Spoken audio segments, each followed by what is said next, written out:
And, okay, we're recording. Say hello, both of you wonderful people. Hello! Welcome to the Scooby Redoo. Joining by my lovely co-hosts, the Fred and Thelma of this podcast. Eliza, say hi. Hi there! And Necro, say hi. Yo. So, because of a fellow YouTuber called Scoobytopia, 5 years ago, my hyperfixation for Scooby-Doo reignited. And 5 years later, I'm like, I'm gonna drag you two through my nightmare of watching every single Scooby-Doo episode and media out there. But why though? Because I want someone to talk about one of my childhood favourite shows with. Eliza has to do it because she's dating me, and you are being dragged along because we need a stabilizing force of normalcy. That does sound like Necro. Otherwise, we will probably be here for 8 hours just talking about one scene. So the way this podcast, the redo, is going to work is simple. We're going to go over 3 episodes, maybe less if we have more to say, and we'll go over them, give a quick overview of the episode itself, talk about stuff we like, stuff we don't like, and then give it a rating from 1 to 5 Scooby snacks. But Eliza, being the animation nerd of the group, how do you feel about giving us a brief background of what you know about the history of how Scooby-Doo came to be? Okay, for those who don't know, in the 60s, Saturday morning cartoons weren't what they were in the 70s, 80s, 2010s. The almost 40 years of what we consider to be Saturday morning cartoons did not exist yet. What they mostly had was like 1 hour blocks here or there of syndicated shows, interspersed with things like sports and Sid and Marty Krofft shows like HR Puffin. That was until CBS around 7 decided, hey, you know what? Let's make a full Saturday morning block that'll last for hours. They still mostly had syndicated shows, most of which were superhero shows at the time, like your Avengers, your Marvel superheroes, your Spider-Man, your Birdman, your Space Ghost, your 60s Fantastic. Parents groups were angry. They thought that all these new Saturday morning cartoons were violent and just encouraging violence. So they demanded that CBS add in non-violent, educational almost show. That wound up being Scooby-Doo. Scooby-Doo is essentially where the Saturday morning cartoon block that we know of begin.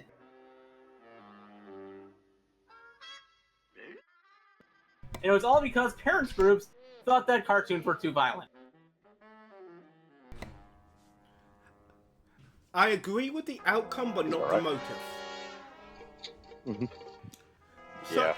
of course, this all started with the very first episode, which we will now discuss. A night. What a night for a night. Of course, as we know by modern media, the way modern media works would have a season-long arc about how the gang meets before they get into actually solving a mystery. This show says, nah, fuck it. Here's a guy and his talking dog coming home from the movies. Yeah, there is no intro to this show at all. You're just here is spooky armor. Here is people. Have fun. Yeah, 60s cartoons weren't really known for, backstory, origin stories or anything like that. And this is why older cartoons are better than modern cartoons and anime. I kind of like having a backstory or an story, but Scooby-Doo, it was trying to be kind of almost a mystery and a horror show for children. And explain specifically gothic horror. Indeed. As shown with the... Yeah. I'll say it's more spooky than anything. But you get those vibes right away with the first song of the show. A person driving on a lone street at night when suddenly something comes out of the back of their car and attacks them. Peak classic horror. And then we cut to two teenagers walking alone at night. As we said, Shaggy. We meet the two main characters, Shaggy and Scooby, who come across a abandoned car on the side of the road with a suit of armor just sitting in the driver's seat. Yeah, I did honestly think for a minute, did we miss it? I did genuinely think for a bit, did we miss an episode? It's just we didn't, but I'm gonna put a pin in this because I was thinking to talk about this later when we reach the end of this episode. Wait, hold on. What? Okay. Oh, okay. Right. All right. No, not pinning in what you're saying. We're pinning the whole finding the truck with the suit of armor in it. Oh, okay. Of course, upon finding the suit of armor, they run away, as you should do, and get the rest of the gang, who we're introduced to. Funny thing, we learn all of the gang's name in this episode but one. Do you two remember the one member of the gang whose name we never learn? I don't think they say Fred's. Nope. Do you know what his name was in the text Bible of the show for this episode? What? Ronnie. Ronnie? Right, his name was originally Ronnie in the development. Also, Shaggy had a different name in the development as well, but they changed Shaggy. Basically, every single character had a different name before they reached the production. And the only character who didn't have their official name in this episode spoken out loud is Fred. Yep. I just find Ronnie as just funny. Because the pitch of the gang's, how the gang was meant to be, their roles and whatnot, were very different in the early pitch Bible. Oh, yeah. Shaggy was meant to be the serious leader. Which is why he's Scooby's owner. Makes sense. Of course, I'm going to go over the voice cast, of course. Don Messick, of course, is Scooby's voice actor, rest in peace. He is also, ironically, the voice of the other characters in this, the other one of characters in this show, Mr. Wickles, who we'll meet later, the Professor, who we'll meet later, and the Sheriff are also all by Don Messick. Don Messick was a true talent. He was one of those. He wasn't nearly as good as, let's say, a Mel Blanc, who was a man of 1,000 voices, but he was still one of those talents that hundreds of voices.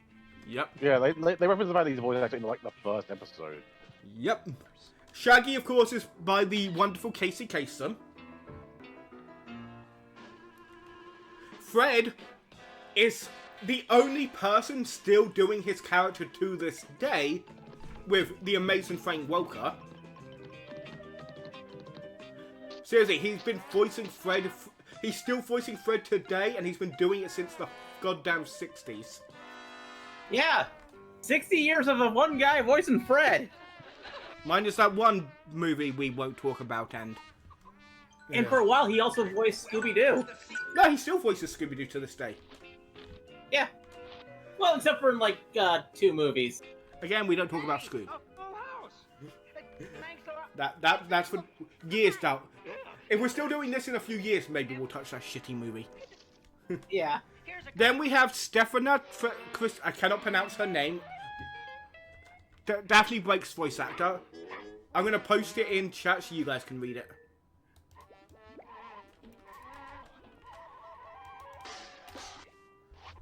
I have no idea how you're meant to pronounce that name. Apologies. Stefaniana Christopher. Yep. Sadly, she's definitely only for this one for the first season, but she's done out of the 3 episodes we've seen so far. She's done a good job. Yeah.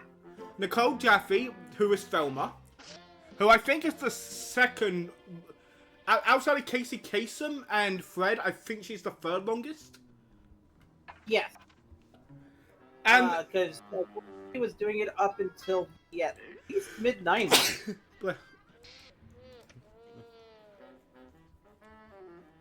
Yeah. And the voice of the Black Knight themselves, the bad guy of the first episode, is John Stephenson, who is primarily known by a lot of people as Mr. Slade from the Flintstones.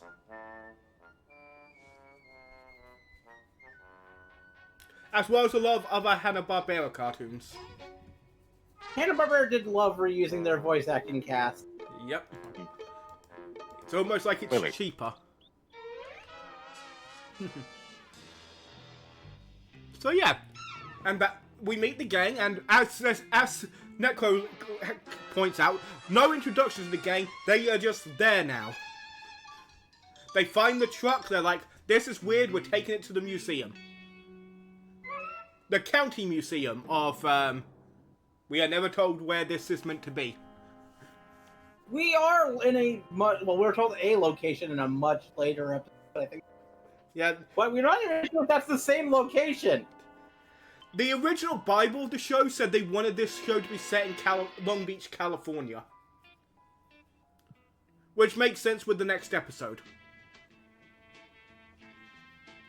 And I believe the official setting we get later on, Coolsville, is in California State area. Yeah, but in the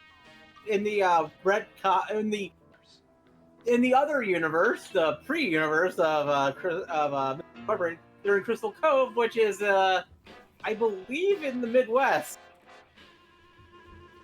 I prefer Coolsville, is my saying.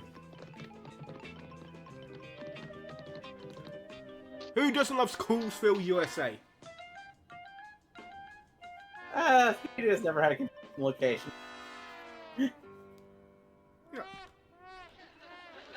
But once the gang takes the suit of armor to the museum, they meet the caretaker, Mr. Wickles, voiced by Don Messick, as I said before, who explains that a professor from England was coming to the museum when he was attacked by the Black Knight, who for the 3 nights of the full moon comes alive.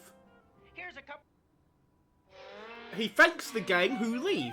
But while leaving, Scooby finds some weird glasses that, according to the episode, is only made in England and worn by scientists. Which makes it innately suspicious, of course. Which I will say that is kind of incorrect, because those glasses can also be made, are also found in a factory form. Was actually in upstate New York back in the 60s. No, hon, they were only made in they were only made by British people, by Professor Hyde. And that's where we get the. We'll talk about this now. Of course, we see the shot of them reading a book, which of course is used in the intro, and it's one of the more famous Scooby-Doo shots. Yeah, I think it's probably one of the most famous shots, other than the castle, well, other than the mansion from the opening, which we are using for our background. Yeah, the Kingston Manor, as we will learn when we get to that episode.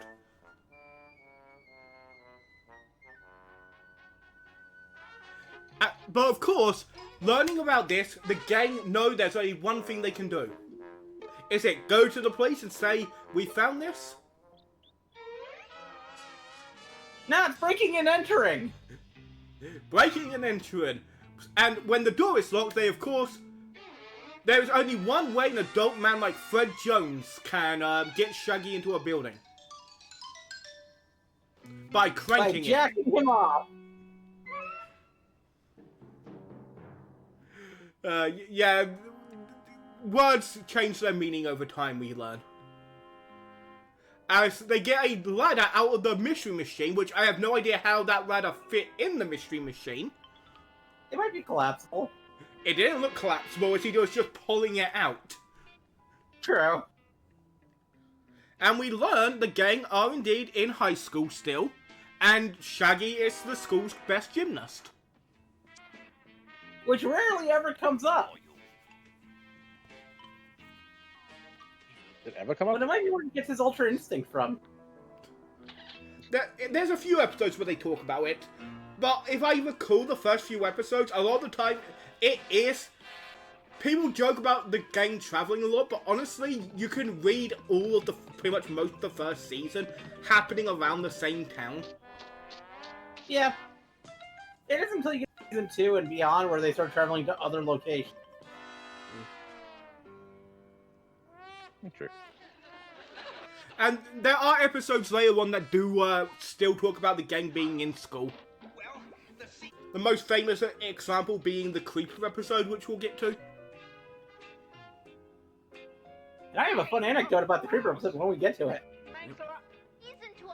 So, they break in, and Shaggy breaks a lot of relics. Falling down some stairs. So much destruction of property. And then Shaggy lets them into the museum, where we get our first split-up gang. But it's not the typical split-up gang most people think of.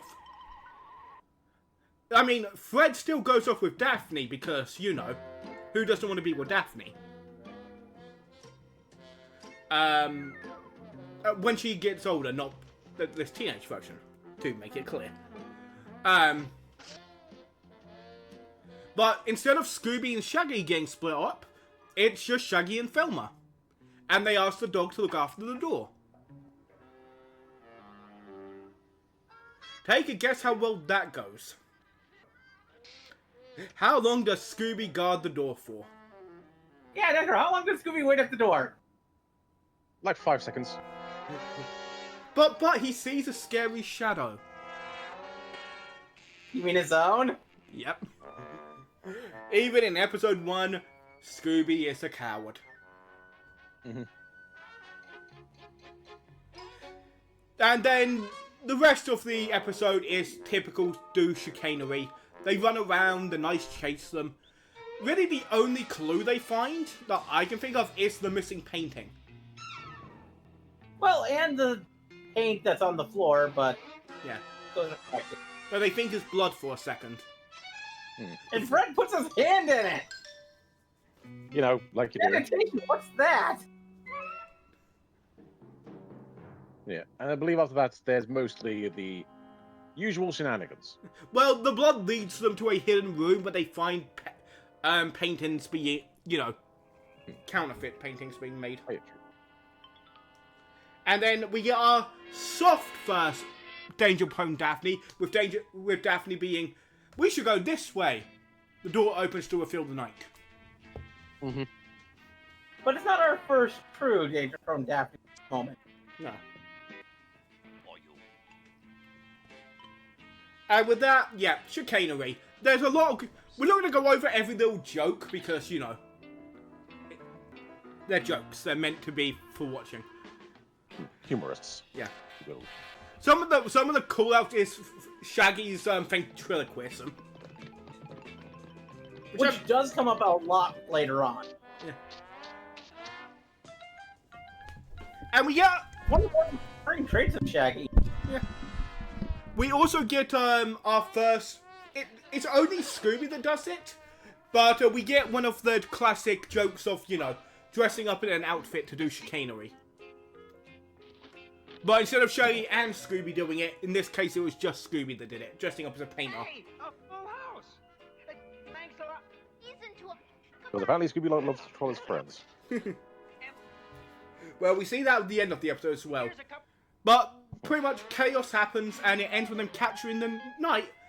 And for people that only know Scooby-Doo for its memeage and its, you know, the fake baselines, we don't even hear the bad guys speak at the end of this episode.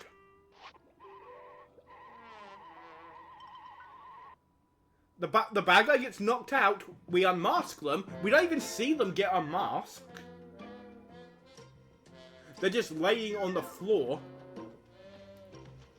Yeah, I don't even see that part, yeah. Yeah. True. And then they find the missing professor who explains what's happening. He was coming to deliver the armor, but the director of the museum, I cannot pronounce the dude's name now. I think it's Wickles. Yeah, Wickles, Dr. Wickles, Mr. Wickles, realize this professional archaeologist probably will be able to identify fake relics. Relics maybe, but not paintings, because that's an entirely different area of his art history and stuff like that. Sure, but I still think the point functional stands is that we don't even know if it was just we saw them doing paintings, but they could have also been stealing other artifacts. Yeah. Mm-hmm. We could apply that. But can I pull that pin that I put earlier out now? Yep. Okay. I constantly like to talk about things villains could have done that are smarter. There's one thing that Wickles could have done that he would have succeeded here. Because we saw him get in the suit of armor, and then he abducted the professor while he was in the suit of armor. Had he taken the suit of armor with him to the museum and not left the suit of armor in the truck, none of this would have happened. He would have won.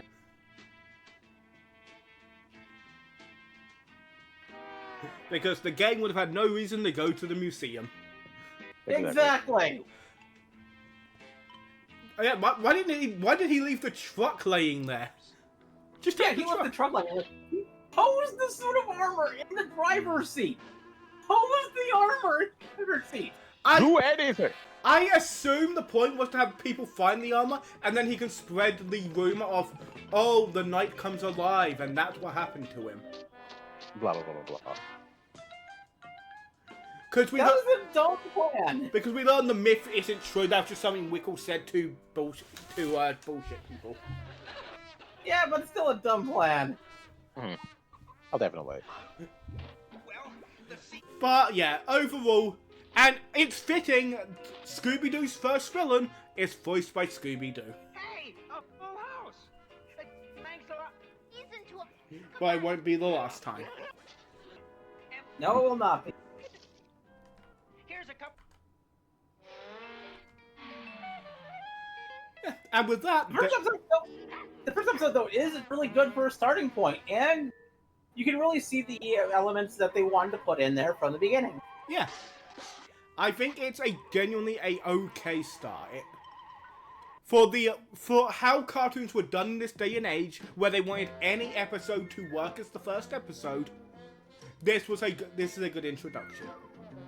Yes. Because this was still the time period where syndication was king.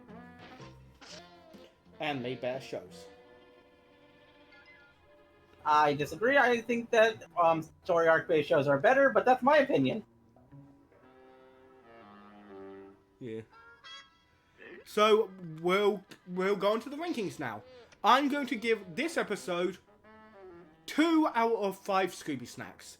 Not bad, but not a baseline either. Like, it was okay as an intro, but like, if I had to, okay, I'll be honest. I wouldn't even call it okay as an intro because you just get stuck in, and it's just like it's not even really an intro. Yeah. It feels like a second episode, and we missed the first. And again, 2. I would say it's not. If I was going to watch it, if I was watching episodes, this isn't one that I would instantly, hit the play button. Yeah. But it's not a bad episode. It is a good Scooby-Doo episode. I would also give it a 2 in the Scooby Snacks ratings. Necro?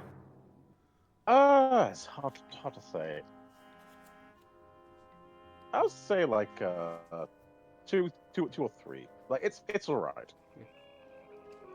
3 I'm using as a baseline, like it's pure baseline Scooby-Doo, and I think this is slightly weaker than baseline.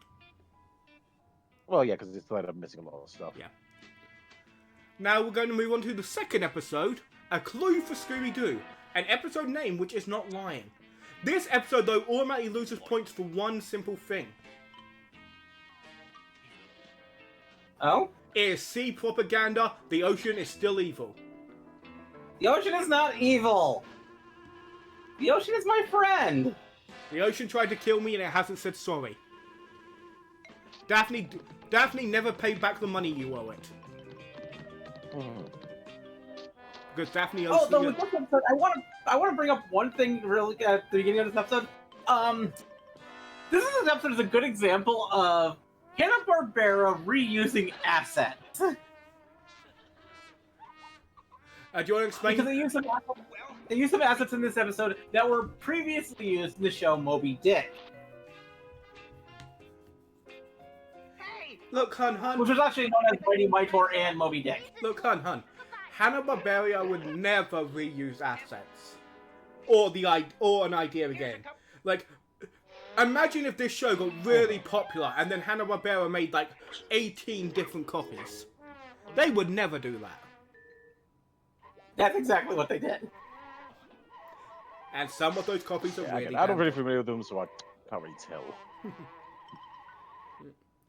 This episode starts with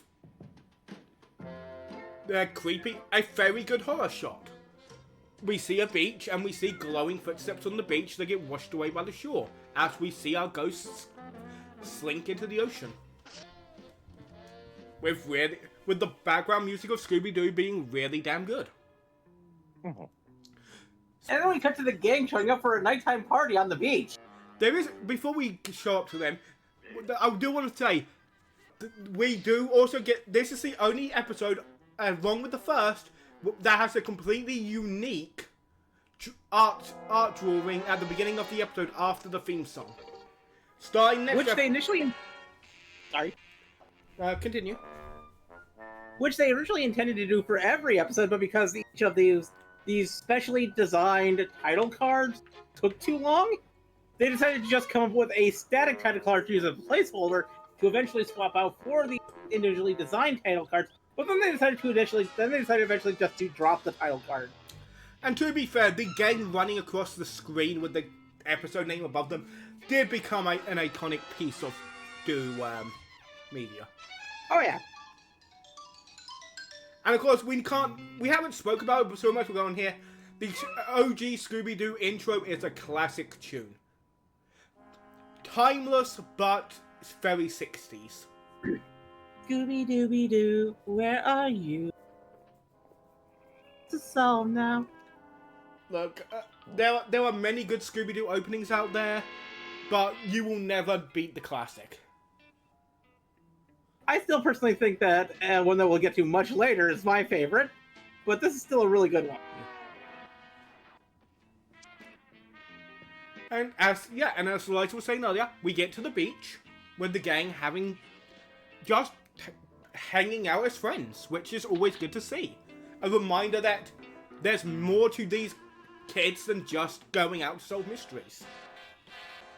Yeah, they're friends. Which we also saw in the previous episode with Velma having the medicine for Shaggy. Yeah, we forgot about that joke. And it was a good thing, yeah. Which is, a later episode showcases Shaggy as the person who keeps a hold of Velma's spare glasses. Which showcases just how close Shaggy and Velma are. And it's why the whole romance angle of Mystery Incorporated didn't come out of nowhere. As much as some people bitch about it. Well, I think a lot of people bitched about it because of the fact that around the mid-70s, Velma started becoming a lesbian icon. Yeah. But that will be stuff we get to later. But for now, yeah. In this episode, the gang is just having a fun time, and ironically, Scooby goes out surfing. Out of all the gang to go out surfing, it's just weird it's the dog. Also, yeah. Beach bonfires, which are definitely not legal anymore. Indeed. And another thing that is very unique for these early episodes happens. All of the gang sees the ghosts. Right away. Most later Scooby-Doo shows, and even in this series, normally Shaggy and Scooby see the ghost and have to try and convince the others it's real. No, in this episode it's like, no, here's the ghost, fuck you guys. We ain't playing your bullshit.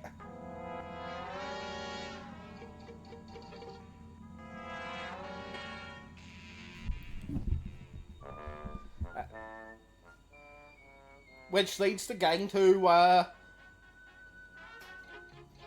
run away, as you would do, mostly following Shaggy's lead, while he hides under an umbrella. It takes a little bit to get them out of the umbrella. Not as long as it took to get Thelma out of the closet. True. And then we cut to a thing we'll be seeing a lot of in this early season. The old American malt shop, which I don't think... Even in a UK history, I don't think that was really a thing here. Malt shops were a big thing in America during the 50s, 60s, and 70s. Scooby-Doo is very much steeped in... To use the term from Scoobytopia, a YouTuber you should watch, early Scooby-Doo is very much steeped in Americana. Yes, which, Americana is a complicated thing here in the United States because a lot of it is also steeped in Southern culture. Scooby-Doo loves its Southern culture. For good and bad. Yeah. We'll get to that, I believe, in a few episodes, definitely. Yeah. I barely have any idea what you're on about. Alright. Well, by Southern culture, we mean things like, you know, plantations, Confederacy. Oh, that's all. Yeah. Or American, or in this case, this episode with its Americana, the malt shop. The classic malt shop. Or Sorry, I'm too British for these references. Or soda bar, or soda bars. I believe my hometown actually had a malt shop up until 2006. Pretty much, isn't malt shops just mostly, essentially they were made to essentially just be bars for teenagers? Teenagers, yes. Yeah, but instead of alcohol, it's, you know, milkshakes and sodas. Soda and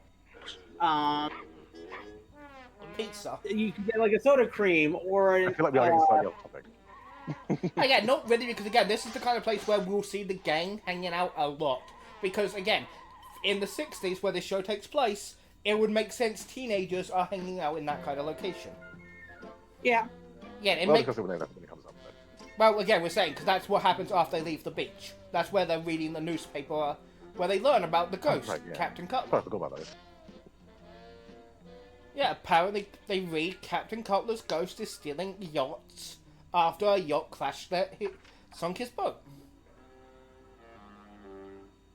And we get our first red herring in Scooby-Doo, Ebenezer Shark, who apparently is the person who witnessed the good Captain Cutler drown and reported about it to the authorities. So that is the gang's first stop.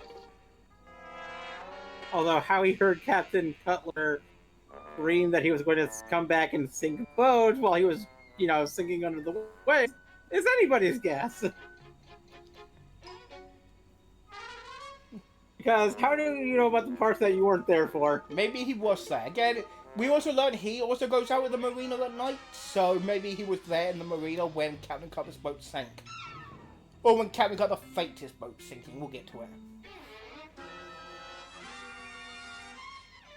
Which leads the gang to split up yet again, and again, Thelma goes with the boys.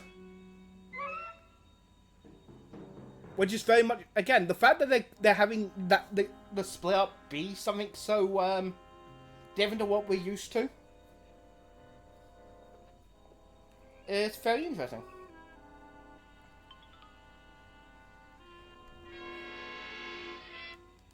I believe Captain Shark was voiced, yep, checking it now, was voiced by Don Messick. Yep.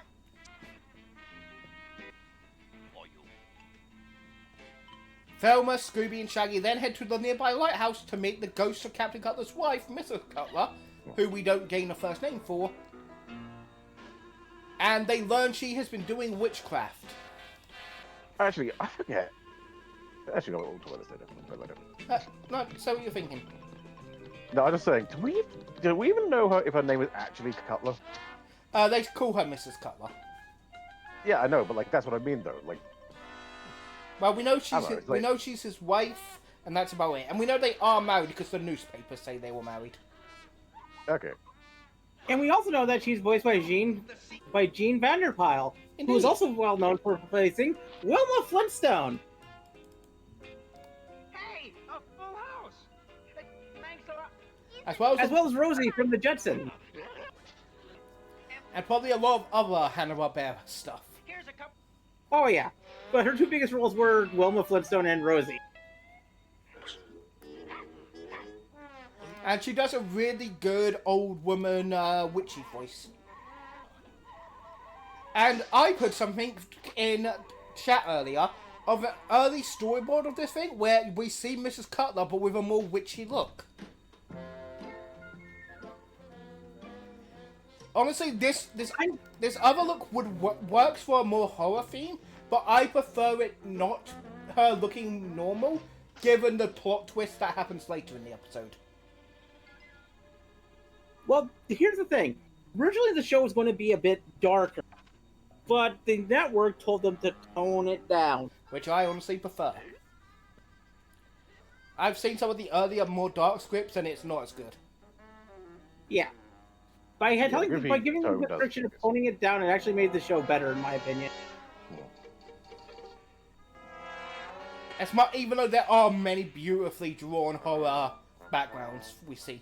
Hell, this episode, as much as I hate the ocean, the underwater boat, the ship graveyard we travel to later in this episode, the artwork for it is beautiful.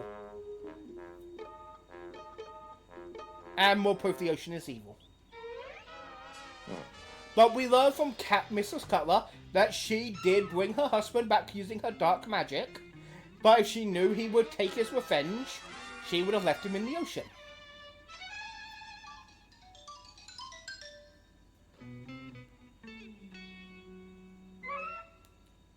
I guess that's one way to deal with the Force issues. Yeah. And then we get the first of many classic jokes of Scooby eating something thinking it's soup, but it turns out to be laundry.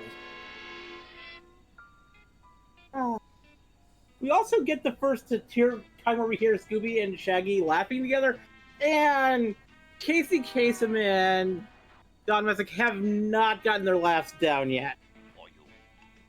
No. And it sounds so weird and awkward in these first few episodes. But if the worst thing we have to say about their voice acting in the first few episodes is their laughing is a bit stilted, it still shows that these guys are really good at their job. Oh yeah.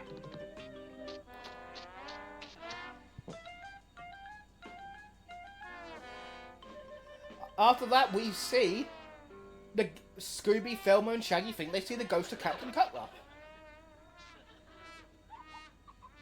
But it turns out just to be a mouse voiced by Don Messick, playing in glowing seaweed. Hey, a full house. And as always, if you need random animal sounds, you get Don Messick. Because there's two things Don Messick is great at doing. Random animal sounds and creepy as fuck laughter, which we will see in the next episode. Oh yeah.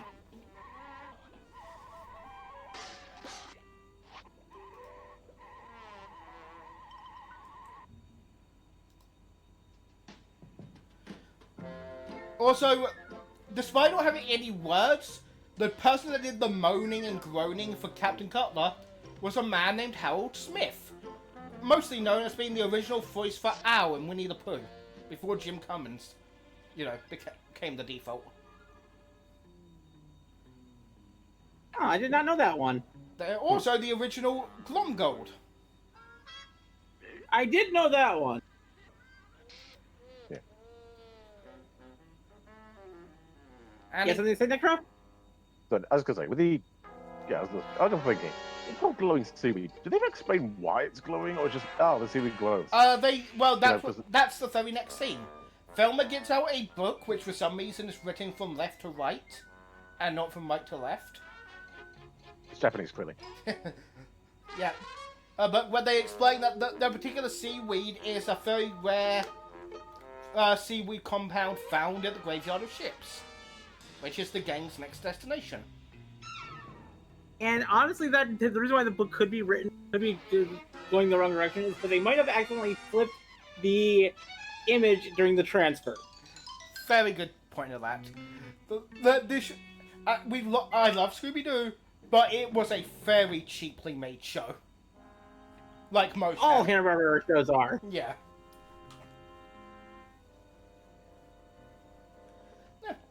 And on the way to the graveyard of ships, we see the curse of Captain Cutler in action, as a boat from the arena is moving on its own with no one on board, and its engine turned off. As Thelma says, it's running on ghost power.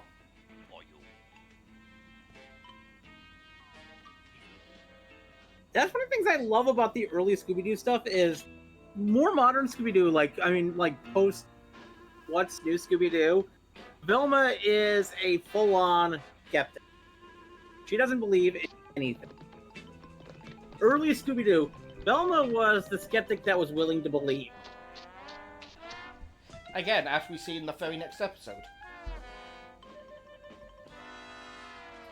The more hardliner is Fred. Yep. He will call the shit the ghost and whatnot, but it's like, no, we're figuring this shit out. Some people say Fred doesn't have much of a personality, but honestly, that is his personality in the other things. It's, I see crazy shit is happening. I don't believe it, we're figuring this out. Yeah. He was the true skeptic, not Velma. Mhm. Honestly, the only character so far that doesn't have much in the way of personality, as much as I love her, is Daphne. Yeah, Daphne she's just kind of there. Until, I don't think she really had a personality until 13 Ghosts. Mm. I would say around the new mystery era, but at that point, they've mostly borrowed on more of Fred's personality to her because she took his role. Yeah. And that's not saying Daphne's a bad character, it's just, she's mostly there to fill in gaps. They need someone to do something that doesn't fit with any of the other gang's personalities. Daphne is there. And of course, she's also there to be danger prone. Indeed. Again, doesn't really help in this episode where once they go under the water, Fred, and Thelma get trapped by the ghost of Captain Cutler, who we then see running on the seafloor. I assume because we hear metal thumping is meant to imply, as you said at Hun when we watched the episode, that he probably does have, weights in his boots. Yeah, the only way you're going to be able to run on a boat like that is if you have, lead weights in your boot to keep you from floating upwards. Because human bodies are actually very buoyant. Indeed. As shown when Scooby fills up his suit with air and gets popped and goes launching and doesn't drown. Yeah. I do love the hit and miss this episode takes with its cartoon logic. Clearly, Scooby can unhook himself and not drown, but they can't light a fire underwater. Well, that's just going too far. That just completely breaks physics. They're not going to completely break physics. Yeah, what is this? SpongeBob?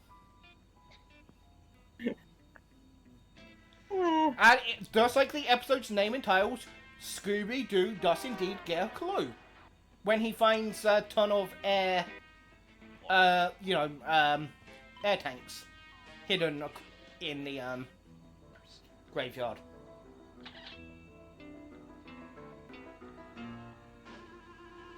Which asks the question, why would a ghost need an air tank? The same reason God needs a spaceship, probably. And more chicanery with the ghost. And since we're at the part now where the ghost is much more present in the episode, the ghost of Captain Cutler is the first iconic-looking Scooby-Doo villain. Oh, yeah. The ghost of Captain Cutler is so iconic that they have him in the opening. Well, they also have the Black Knight and our next thing, but yeah, but the Captain Cutler is one of the ones that get marketed a lot in toy merchant. Nice. Hell, he was also one of the monsters brought back in Scooby-Doo Monsters Unleashed. Granted, so is the Black Knight. Indeed, but...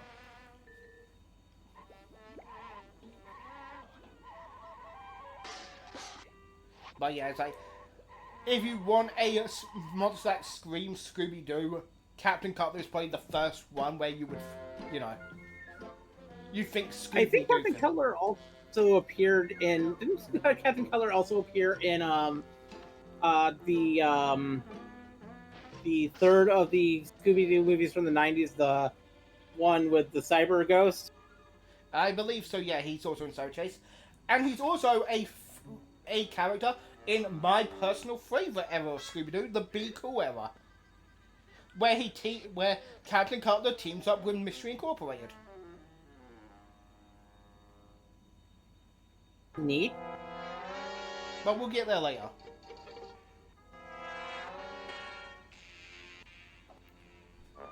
And so yeah, the rest of the thing is the game looks, and after dicking around in the underwater, Shaggy, whose hair turns blonde for a second, clearly a hint of his true power level.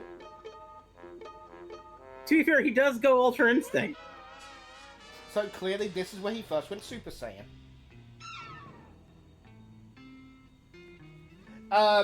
But yeah, he sits on a rock and it leads them to a underground cove where they find the missing boats. Including the one they saw earlier in the episode, being painted.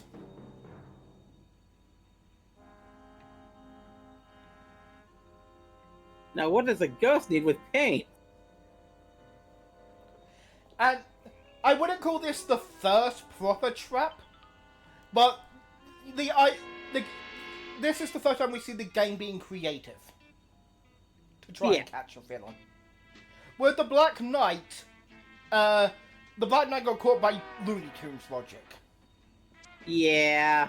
There's still Looney Tunes logics with this, but at least the game tried to make a plan before the Looney Tune logic kicked in. Where they added some soap to a hose that would instantly make the hose shoot out suds. I don't know how realistic that is. I can give it a try and tell you later. Hon, that's why you're currently in a cast. I'm not in a cast, I'm in a splint. A different thing. Now, do you know if that would work? Well,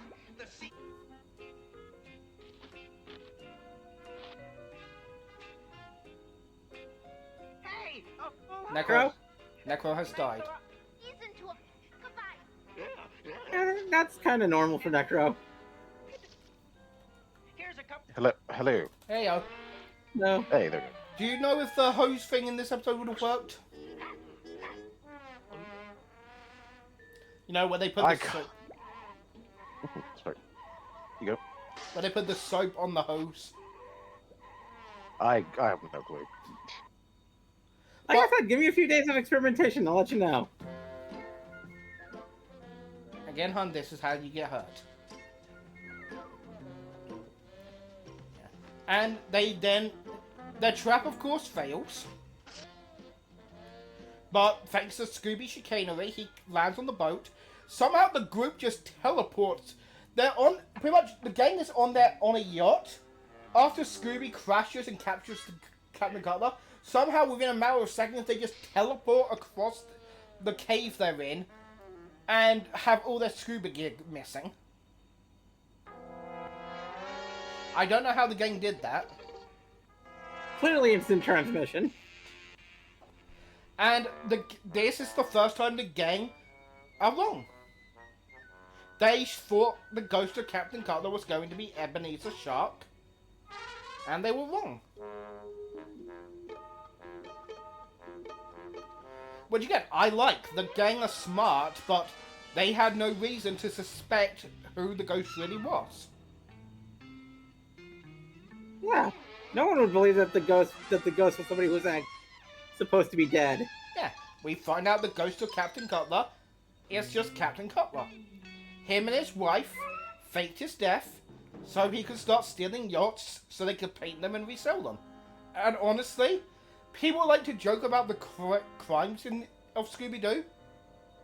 And hell, you said last episode, Hun, that it was kind of, the villain was kind of dumb.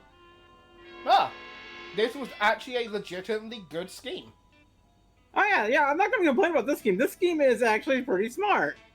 If the only reason why they got caught was because they didn't intend for somebody to do research on the seaweed that they accidentally brought up with them. Yeah. Man, the seaweed thing, it was good. The seaweed thing was good for the appearance of the ghost, but yeah. They just didn't They expect... didn't expect people to do research. Yeah. They would do research. It's the 60s. No one did research. And then the episode ends with them at a milk shop where Scooby-Doo somehow drinks 5 drinks at once. And that's what I was meaning by, oh wait, no, they will completely break physics.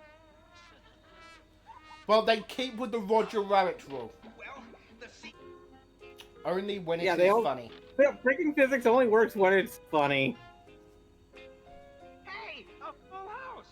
Thanks a lot. And this is the ghost of Captain Cutler. And I'm sorry, I don't care if people find this controversial. Here's a cup. Scooby Snap Rating, 5 out of 5. I give it a 4 out of 5. There are some problems I can notice in the episode, but for the most part, it's really good. Yeah, I'd say 4 too. I'm sorry, the atmosphere of this episode, I honestly... Okay, I'm going to agree with you guys actually now thinking about 4, but it's a very high 4. Oh yeah. This, Basically, what my complaints about it are the animation errors, the some of the wibbiness in the middle. They are also like, it's also kind of like they're clearly still trying to figure out what the show is. Yeah. but, like, if you need an intro for this is what Scooby-Doo is, the Ghost of Captain Cutler is a, Oh yeah, this is probably one of the best starting episodes of Scooby-Doo. I honestly think next episode is also a really good starting point for Scooby-Doo as well. Indeed. A hassle in the castle. A very particular one because it's the first Scooby-Doo episode where there's no red herrings. And also, pretty much no characters other than the gang for the most part throughout the episode. Yeah. Yeah, this is a very like gang-centric. Like it's just them going and fucking about in a castle. Like, Yeah. there's no like setup. There's no experienced characters.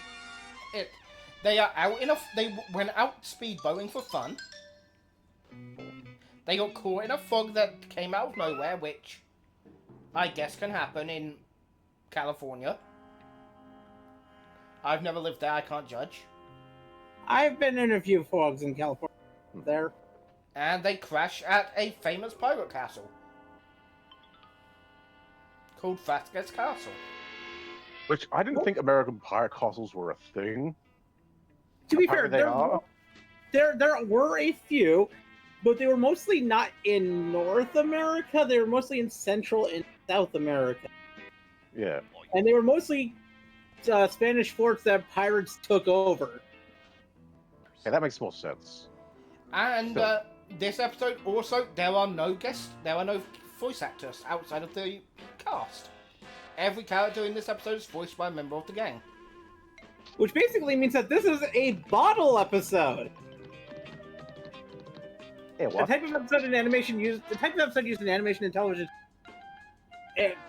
to save money. Ah. Basically, you reduce the amount of cast, you reduce the amount of locations. In other words, to have as little money that you're spending on the episode as possible. And this episode's good. Again, Hey, and unlike the Black Knight and the Captain Cutler episode, where we see the Captain Cutler and we see the Black Knight in the intro to the show, we also see the Phantom of this episode in the intro, but we also get moments from this episode spliced into the intro song, with 2 of the best horror-themed moments. Yes. But the episode again starts with Shaggy making a sandwich, and Scooby stealing it, as Scooby wants to do. And a fun fact here about sandwich, this was before Casey Kasem became a vegetarian. And even then, I don't think there was any meat in this sandwich, so foreshadowing. There were sardines. Sardines are meat. Fair enough. Although, don't some vegetarians say it's okay to eat fish? Yeah, those are pescatarians, which are a type of vegetarian. Yeah. But yeah, so the gang is lost in the fog. Thelma gives a long-winded explanation on what a fog is. Just because she wants to show off how smart she is, I guess. And they crash. Scooby then fights the crab to try and prove that dogs are superior to crabs. Which they're not, because everything will eventually return to crab. And Scooby finds a treasure map with a message underneath.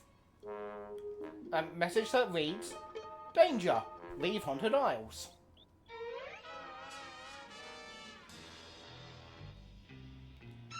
And we see them being spied on by a bedsheet ghost. Which it's awesome that they actually used a bedsheet ghost in Scooby-Doo this early on. Yeah. And this bedsheet... Well, to be fair, I think, wasn't it kind of like one of the originators of the bedsheet ghost trope? Kinda. It actually originated from the Hardy Boys. Okay. And this is where we So it was one of the early things that get put it more into the popular culture. Yeah. And this is one of the first times we hear one of Don Messick's best skills. He's really damn good at being able to do creepy laughs. Oh yeah, no, like I was thinking like a woo, but it's like more like just a generally like lunatic cackle. Yeah, it's very similar to a later ghost that he does, which has much more iconic cackle. Because, yeah, I think everyone will know this. Don Messick's also the dude who did the famous Space Kook laugh. Which is one of the best laughs in all of Scooby-Doo. Also, a fun fact about this is, what was I going to say? I was about to... The thing is, that laugh for the ghost in this episode would really work for a laugh of a truly unhinged Joker. Yeah. Honestly, this character, when we learn more about the Phantom, they honestly could work as a Silver Age Joker. Oh yeah, definitely. But most of this episode, this episode is really damn good, but there's not much for us to say because a lot of the episode is the gang traveling about the castle and the Phantom threatening them in really fun ways. The first time is he's standing there, the boys go to tackle him and they just go through him. And he walks through a wall. Yeah, this episode is really good on playing with your expectations. Like, for the show to play with your expectations of what would happen in an episode of Scooby-Doo this early on. Yeah. Then you have Daphne, the first Danger Plane Daphne action where she gets pulled through a trapdoor. And we get a shot from the opening of the show, which is a really good horror shot.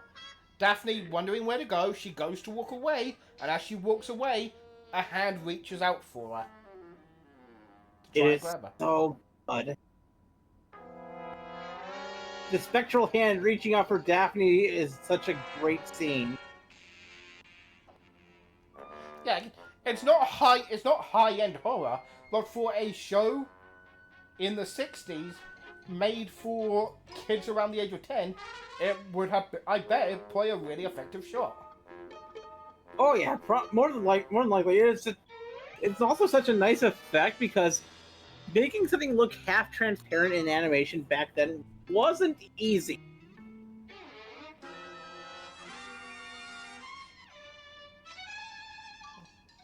At least not as easy as it became later on. Indeed. Then we have the skeleton, which I can't find. I googled this and I also watched Scooby-Doo's video on this episode. They also weren't able to find it. They couldn't find who did the voice for the skeleton. But whoever did the voice for the skeleton, they really did a good voice. The talking skeleton head is so good. And it's also kind of... Okay. It's kind of funny that there's a talking skeleton head in this episode, knowing what Ruby and Spears would do later on. Because Scooby-Doo was one of the first series created by Ruby and Spears, who worked at Hanna-Barbera for a long time before they had their own sub-company at Hanna-Barbera. They would later on go create Thundercats, Personally, which had also used a lot of horror themes, especially with the fact that the main villain was Mum-Ra. My best guess is I'm gonna guess the voice of the skeleton is probably Don Messick. Possibly. I assume they would play. Don Messick did pretty much everything else in this thing, so if I learned he did the voice for the skeleton, I wouldn't be shocked. And Also, a fun fact about Ruby Spears. Hey, a full house. Because we're talking about this. This is the start first podcast. I want to talk about this in the first podcast. They have a lot of connections to horror, including doing the opening sequences for the Child's Play series. yeah, neat.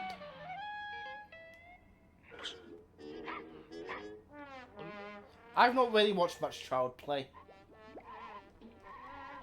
I just wanted to bring that up because this is probably this is the first time that Ruby and Spears changed television history. Thundercats would be the next time they changed television. They're really good at doing that. Yeah. Neko, you got anything to say about the episode so far?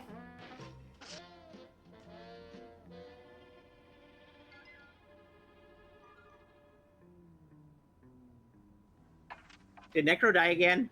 Probably. Hello. Heyo. Oh, God damn it, there we go. Okay, yes, wait, what? You have anything to say about the episode so far? Yeah, that's a very... just really fun overall. Yeah. When I think back to these yeah, go on, go on. Sorry, okay.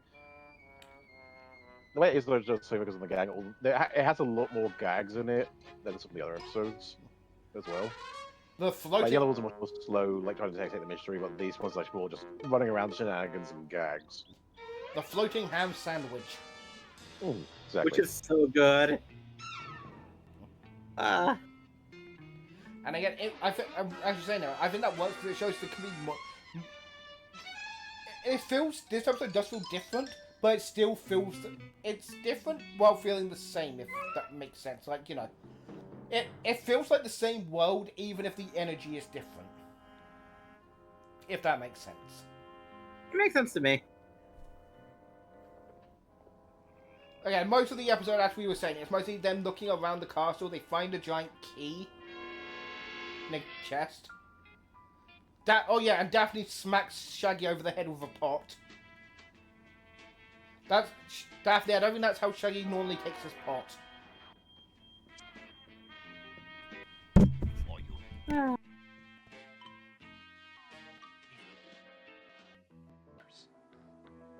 Sorry if you hear an alarm and a fire alarm's going off downstairs.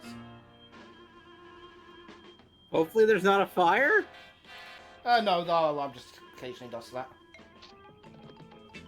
Okay. Yeah. But yeah, a lot of the episode though, one of my favourite jokes is the Phantom is scaring them again, and he's like, "You will pay," and Shaggy just pulls out 2 dimes. It's like, "I'll pay, I'll pay." About 4 cents. He offers 4 bits, which, okay. 2 bits would be 25 cents. 4 bits would be 50 cents. Hey, a full house. Hey, thanks a lot. This is old 60s slang. Technically, the slang started in the 40s and the 30s, I have to believe. But 2 bits what used to mean 25 cents. So he's offering the ghost 50 cents. To be fair, despite the show coming out in the late 60s, it has a lot of early 50s, late 40s energy to it, because, again, that's when, you know, the creators were teenagers. Another great joke on me is, Fred's list of why they won't leave. That the ghost clearly wants them to gone, and they need to find out why. The ghost won't scare them away, and their boat is marooned. And Shaggy goes, "Well, I'll agree with one of those three statements on why we can't leave." The ghost. Nothing prevents you from leaving, like your boat being marooned. Which is honestly one of my issues with the ghost in this episode that we'll get into at the end. I know Elias has another issue with the ghost. And then we get off after they find magician's equipment and do the first Scooby proper chase with the first bit of Scooby-Doo door chicanery. Which would later on become one of the most famous things about Scooby-Doo. Yeah, and how this isn't even a full-on door chase segment, it was just them running in and out of magician cupboards. Yeah. Which gives a reason for why they acted weird here, but doesn't explain the doors later on. Yeah. Yeah. And then they dress Scooby up as a man and tell him to remember, do what John Wayne would do, which is a statement that didn't age well. Yeah, no, that does not age well. As we go deeper into this series, that will be a statement that will get said a lot. Yeah. Early Scooby-Doo does not age well. I love Scooby-Doo, but yeah. Especially for those that don't know my lovely girlfriend here, there's a reason I wanted her on this in particular. Do you want to say what you are? I'm intersex. No. Oh, I'm also Native American. There it is. Scooby has an interesting history with Native Americans. Oh, yeah. Granted, they never really did anything with Northeast natives, which is what I am. They mostly stick to the Pacific Northwest and Southwest natives, which I do not qualified to speak on, but I do have talked with enough friends of mine who are from tribes from the Northwest and Southwest that to know that those are problematic. Yeah, we'll address it when we come to it. For now, they send Scooby dressed as a dude out to get Phantom while they work on the first proper Fred Goldberg machine. Trap. To be fair, Fred Goldberg traps are like some of the most iconic things about Scooby-Doo. And the fact that it took them until the third episode to actually do one. Yeah, it is interesting. And it bugs me when a later particular famous series made it his entire personality. Mm-hmm. Because there is more to Fred. That's why I'm happy it took us 3 episodes before we get a Fred trap, because it allowed Fred to do more than just be, I'm the trap guy. Yeah, instead he was the skeptic guy for the first few episodes. Mm-hmm. Hell, even in this episode, while we have Velma saying, this place is haunted, we have Fred being like, no, I'm not scared, we're figuring this shit out. Mm-hmm. Yep. Which I feel like they really should have kept. Yeah, I really wish they would have kept Fred being the skeptic, because, to be fair, they kept that all the way up until the third of the 90s Scooby movie. But after that, they swapped it, after the What's New Scooby-Doo era started. To Velma being the skeptic and Fred being the driver of the mystery machine.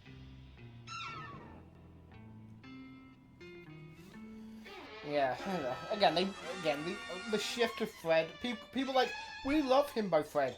I'm sad because, yeah, it's fun, but it did mean we lost a bit of who Fred was. But for now, we still have the Fred who can be complicated, more complex, and build wacky traps. Yep. Which leads to them capturing the ghost, and we get the most iconic unmasking scene. This is the first proper unmasking, I feel. Like, we had them remove Captain Cutler's helmet But I think when you think Scooby-Doo unmasking, if not just for the meme, the fact that this moment was made into a meme template, but the unmasking of the Phantom is the first time. It's probably the first time. Yeah, we get the gang explaining stuff to a police officer and then removing the mask, Yeah. which is the staple way of the game's film. And we learn that the Phantom is a man named Bluestone the Great, a ex-magician who has been traveling state to state, rolling places with his magician skills. And I'm going to say right now, the Can You See the movie franchise ripped off Scooby-Doo. Don't at me.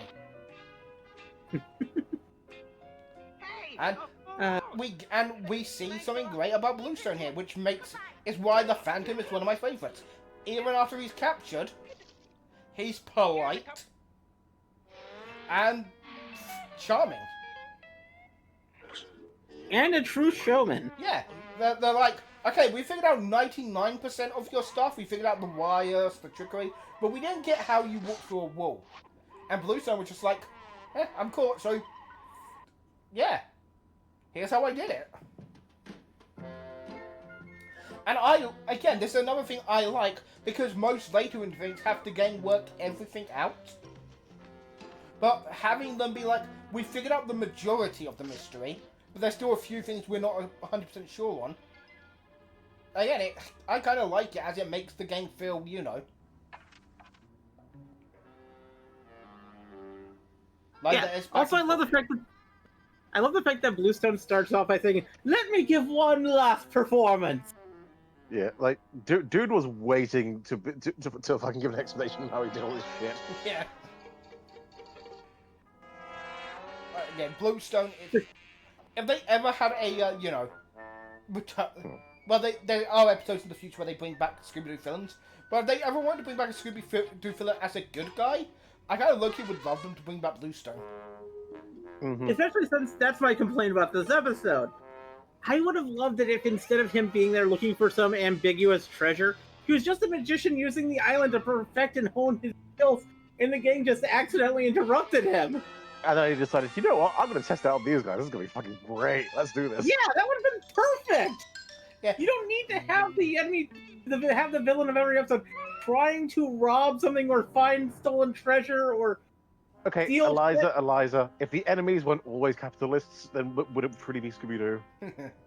I mean, there's a later film where that is the case. There's a later episode where that genuinely is the case, where the person being unmasked wasn't actually a bad guy. But we'll get to that one later. But yeah. But here's the thing. I also would like that. Another thing that's, I think, if the issue here is he didn't need to do this. All he had to do is, not as the Phantom, but just as himself, go up to the gang and be like, "Hi, I'm the groundskeeper. Yes. Oh, your boat is stuck? Here, let me help you. Bye." And then go back. Again, I feel it's his love of theatrics. That's why he did all this haunting shit, and that's what got him caught. It's just the showman in him got him caught. Because again, he didn't need to do the Phantom shit. You could tell he wanted to. Once a showman, always a showman. You cannot take the theater out of the kid. And again, personally, I want to give this a 5 out of 5. Scooby Snacks. But because there is a few flaws, I'm gonna once again give this a 4 out of 5. I'm also giving it a 4 out of 5. I love this episode. Out of the first 3 episodes, it's probably my favorite. For me, this is a high 4. It's bordering on 5, but it's not quite there yet. Yeah, I'd honestly give it a 5 because, like, everything I do know about Scooby-Doo, this feels like the epitome of it. Like, this is just what at this point, episode 3 is they have fully figured out what is Scooby-Doo, and it is that. I can see that being your opinion, yeah. Yeah, but it's really damn good though, and thinking about all the episodes of this early season, The only one I can think that's funnier than this one is a particular pirate episode we'll be getting to down the line. It's funny that they use pirates and other sea-based stuff quite a lot early on. Yeah. Like being on the sea, having pirate stuff, that happens quite a lot in early Scooby-Doo. Which again leads back into the Americana angle. Because one of the things about early Americana stuff is searching for pirate treasure. That's another thing I like about this episode. They don't find the treasure. As far as we know, there is no treasure, and Bluestone was just wasting his time. Yeah. Mm-hmm. Because a lot of those old school pirate treasure hunts that people used to do back in the early 20th century, it led to nothing. Because most pirates didn't hide their treasure, they spent it.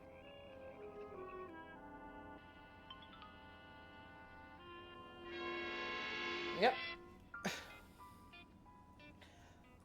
And, Sorry, anybody who wants to go searching pirate treasure, you're most likely not going to find any. But me and Necro used to find a lot of pirate treasure when we played Sea of Thieves together.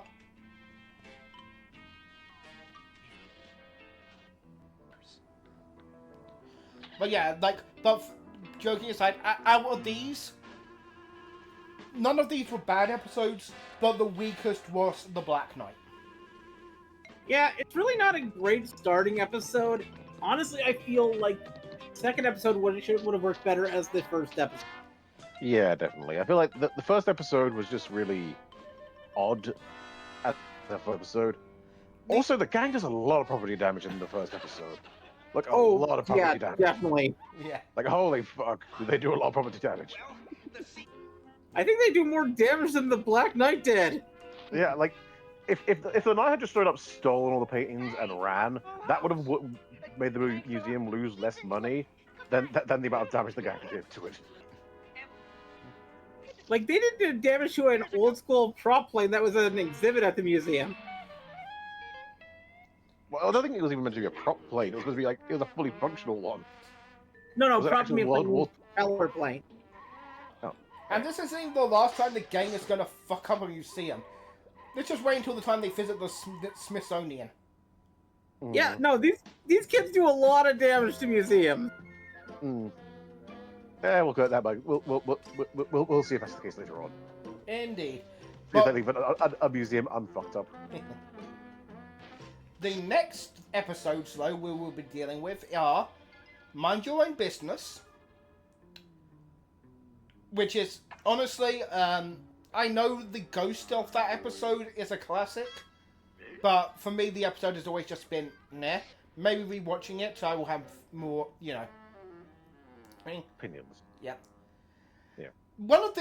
Then after that episode, one of the episodes that I brought in Eliza specifically for Decoy for a Dog Napper. Yeah. Hey, honestly, a lot of that episode, from what I remember, is pretty good.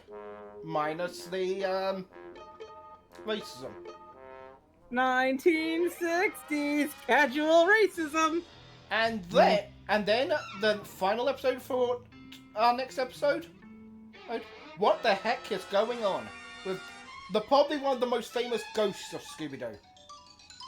The ghost of Elias Kingston.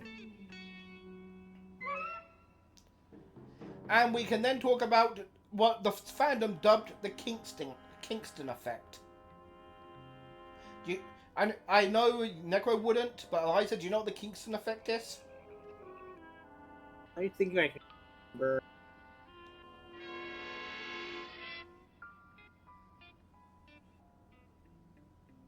If you don't, we will discuss it next episode. Because there's actually like 3 things where there's something called the Kingston effect, including one in science. I'm trying to remember which one is which. Well, again, I'm saying for Scooby, it's a term particularly for the show Scooby-Doo.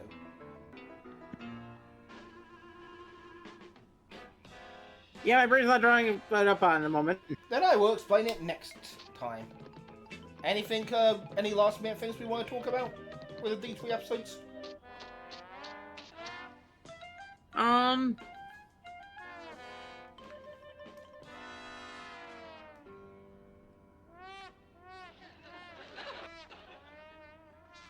No, I can't think of anything. Neko, you have anything you want to leave out? Since, again, you're the newest to Scooby Doo, how are you feeling after watching the first 3 episodes? It's a bit slow, really, for me. It's very slow paced, very slow paced. Not really much introduction or build up. It's a very odd way to start a show, in my opinion. But maybe that's because I'm more modern view of it. It is very much, that is a modern take. Like, for when this show came out, this is how a lot of shows. They just like shove you in, no explanation, no nothing, just fucking deal with it. They trusted. Yeah, that's the 60s in a nutshell. Yeah, they trusted you to. Again, it's a meme. There's a meme that I think sums this up perfectly. If there was a show called Surf Dracula, in this era, Surf Dracula would be surfing his board every single episode to show how cool he is. If Surf Dracula was made today, you'd have an entire season 1 about how he gets the surfboard, and then he'll spend the last 5 minutes of the season surfboarding. Mm-hmm.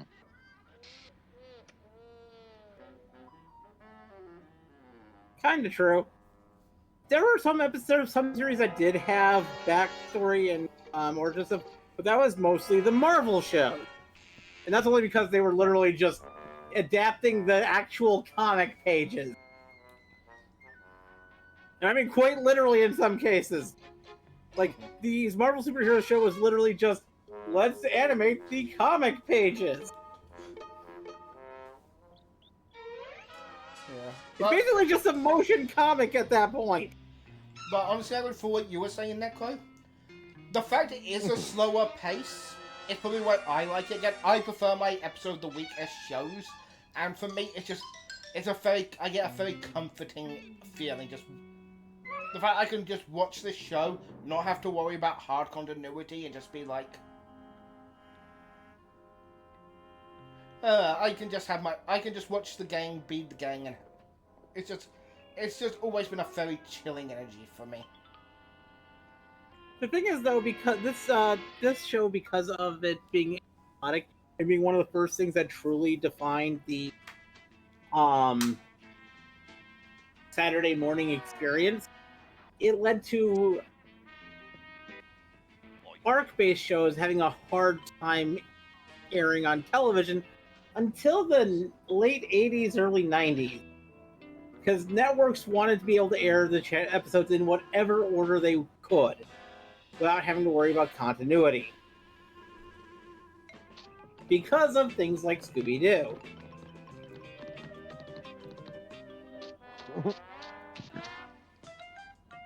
Or Josie and the Pussycats. Or Jabba Joy. Yeah. Or Funky Phantom. These shows basically defined how networks would treat shows for a long time. And it wouldn't be until shows like Spider-Man and X-Men that they broke away from that mindset.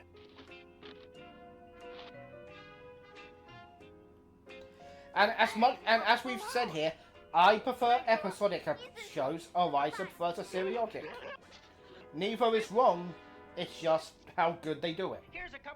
Yeah. I have seen truly episodic shows that are truly magnificent. And I've seen serialized shows that are terrible. Mm-hmm.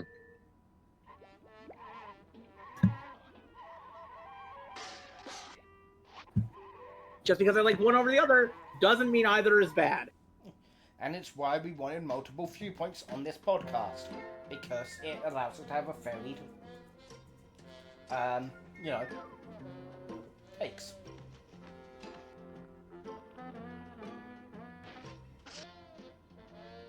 And I can tell Eliza she's wrong about the ocean. Because it's evil. Ocean's not evil. Tell that to Captain Cutler. Okay.